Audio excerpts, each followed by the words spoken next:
डाक सेवक बा जीडीएस रो वैकेंसी वर्तमान आसी ऑनलाइन एप्लिकेशन काली टू स्टार्ट हो गलानी माने 31 जनवरी 2026 रु ऑनलाइन अप्लाई स्टार्ट हो गलानी आधरे टोटल 30,000 प्लस वैकेंसी अछि सबटु भलो कथा होची आधरे मिनिमम क्वालिफिकेशन 10th पास रहइबो आ ताटु भलो कथा होची आधरे एग्जाम नाही जो मानकर भलो मार्क अछि से माने मार्क बेसिस रे आधरे सिलेक्शन पाइबे आधरे टोटल माने 30,000 प्लस वैकेंसी आछि पोस्ट रहइबो होची बीपीएम एबीपीएम और डाक सेवक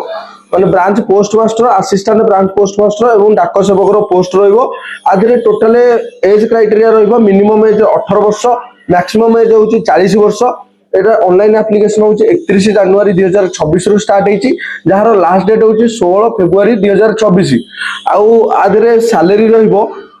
ब्रांच पोस्ट मास्टर 12,000 रु 29,380 पर्यंत जीवो बाकी होची असिस्टेंट ब्रांच पोस्ट मास्टर और डाक सेवक रो सैलरी रहइबो 10,000 रु 24,000 25,000 पर्यंत सैलरी जीवो एटा अप्लाई करिया पई आपण www.indiapost.gov.in/gds ऑनलाइन एंगेजमेंट ए साइट रे अप्लाई करि परिबे बाकी फुल डिटेल्स रे वीडियो देखिया पई हमर YouTube चैनल को जानतु सेतरे फुल वीडियो मु अपलोड कर दूची पूरा डिटेल्स देखि पारिबे ठीक अछि वीडियोटा जदि आपको भल लागि थाए सांग साथी समस्त को शेयर करिवे हमहु फॉलो करिवे वीडियो को लाइक करिवे रहिली देखा बा गोटे नुवा वीडियो रे जय जगन्नाथ।